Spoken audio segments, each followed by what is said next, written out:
Perempuan nggak nikah-nikah dosa atau enggak? Seumur hidup dia nggak mau menikah? Jawabannya tidak. Cuma makruh. Karena kan membujang itu hukumnya makruh, gitu kan ya. Karena ada satu hadis naha Rasulullah anit tabatul. Sesungguhnya Rasul melarang daripada kegiatan membujang. Jadi membujang itu hukumnya makruh.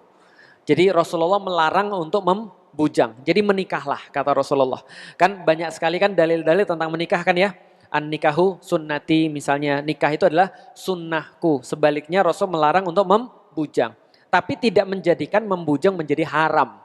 Tapi hukumnya adalah makruh. Kalau makruh berarti kalau dilakukan tidak ada masalah, tidak dosa. Kalau ditinggalkan berpahala, gitu ya. Berarti itu dulu yang pertama.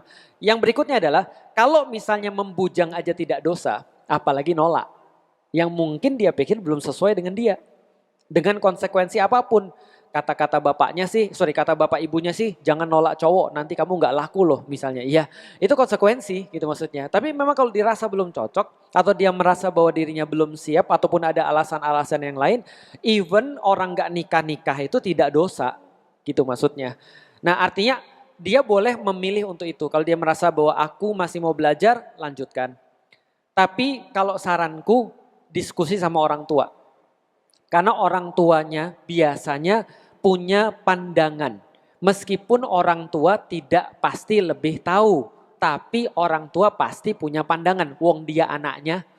Dan aku sebagai seorang ayah akan sangat senang kalau seandainya anakku ngomong ke aku. Abi ini ada yang ngelamar nih Bi. Tapi menurut aku belum siap. Aku mau belajar lagi. Menurut Abi gimana ya? Maka aku bisa lihat karena itu anakku. Kalau misalnya aku melihat dia sebenarnya sudah siap. Tapi dia aja yang merasa belum siap, aku kan ngomong, gimana orangnya? Soleh. Nah aku kasih tahu, ini ada hadis kalau sudah datang seorang laki-laki yang soleh, jangan tunda. Yang kamu mau cari apa sebenarnya? Toh namanya menikah itu ya juga bagian daripada ketaatan pada Allah. Tapi kalau aku memang lihat dia belum siap atau cowoknya misalnya tipe yang bajigur misalnya, yang sok-sok soleh doang gitu kan ya. Aku bilang nanti aja.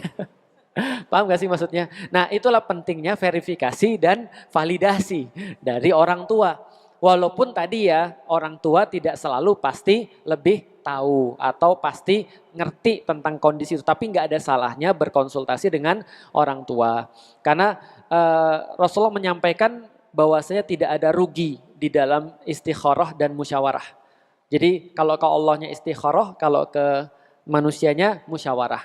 Musyawarahnya dengan siapa? Dengan yang ngerti. Jangan musyawarah dengan yang nggak ngerti. Kalau nggak ngerti, tanya temen. Nah itu jangan. Kalau temennya juga nggak paham, gitu kan ya.